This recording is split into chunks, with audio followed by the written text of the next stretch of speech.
Hi guys, welcome back. A wee season review video.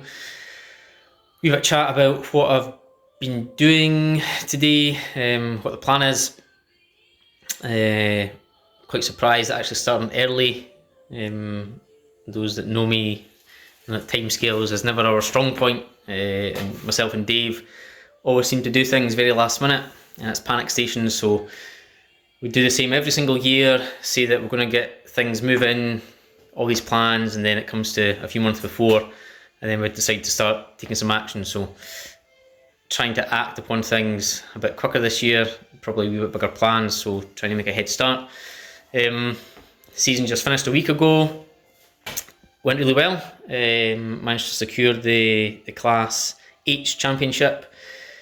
Real good battle with Andy most of the year. Both been unlucky with some DNFs, which kind of balanced things out a wee bit. Unfortunately, we ran most of the year half points, which if we didn't, we would have been up there, kind of challenging for the overall not King of the Hill, that's SLS. Challenging for the overall Motorsports Championship, which would have been really good. But yeah, really happy with the results. I think 6th overall in the championship out of all classes.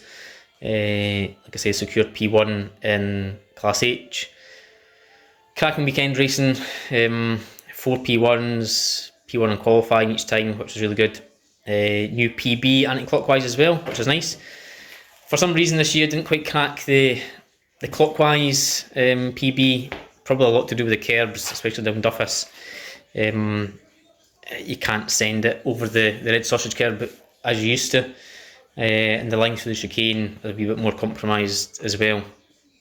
So yeah, quite hard on the cars. Like touring cars are fine, taking masses of curb. They've got cars built that soak it up. A lot better suspension components and the wide tyres and everything. It's just the cars are built for racing. The Clio that standing looking at it's effectively a track car that's been modified and across the last 5 years. So it's had a hard time. Definitely had a hard time the last 4 races there. Quite a lot of contact. I'm actually just stripping parts down, making a start. So it's now sitting up next to the shell. Started stripping parts down to assess the damage. Obviously the rear end's got quite a lot of damage from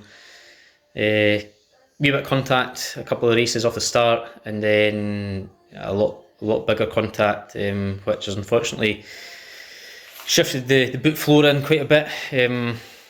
After having a look at it, it's a wee bit worse than I thought while at track, so not too sure what to do with that. We might pull it out a wee bit, or get the big mallets out and see what we can shift, but not overly concerned about it. It's not like moved any suspension pickup points or anything, so it's a race car at the end of the day. Front end's a wee bit more damage than I thought from rear ending Adam.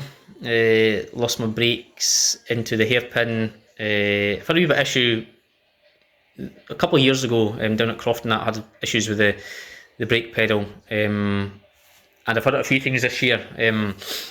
Raised its head a wee bit more. Quite a few times that I've been asking for a lot of downshifts really quickly, and a lot of brake pedal pressure at the same time. Obviously, it runs off the same system, so might look at trying to sort that over the winter. If not, probably just a refresh of a new master cylinder and stuff. And it's maybe just starting to leak a wee bit. I don't know, but there's certain situations that it definitely a bit scary losing the pedal, and unfortunately, following Adam quite closely into the hairpin, going anti-clockwise, a big braking zone. Lost the pedal and rear-ended him. Sent them a few extra car lengths deep into the corner. So yeah, done a wee bit more damage. Luckily, the crash bar was on the car and it's not damaged the radiator or anything else. But it's made a wee bit of a mess of the crash bar. I'm going to have to source another one, and other mounting points. Headlights are both broken, which is nice. Broken a few of them now. But yeah, nothing too drastic, nothing compared to rolling the car twice, so not too bad. So just making a start, assessing some of the damage, making plans for next year, what we're going to do engine wise, really craving more power now. It's been a tough couple of years, you know, just lacking the pace in the car, just down to power. I think it's quite evident on my last couple of videos. You know, racing Natalie, and yes, okay, the class above, but it's nice to have good races on track that you're not massively outgunned in the straights. You know, the car's capable of handling very well, brakes very well, but it's lacking that wee bit of punch on a straight line now. So probably look at changing that and seeing what we could do power wise.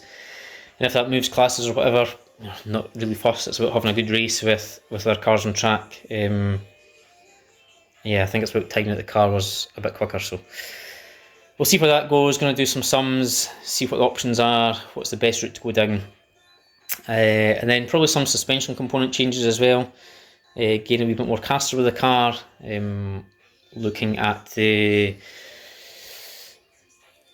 cup racer front end as well. The car's only running black poly bushes all around and gas golds adjustable top mounts, so definitely more that could be done to improve the handling even more.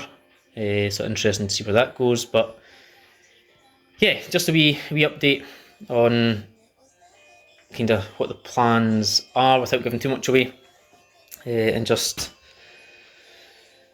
make a start to things earlier than usual, because I always leave it way too late. So I will keep you up to date with things, any massive changes or what the plans are once we kind of sort them out, and I'll keep you up to date with the other car that's coming here as well. Right, catch you later.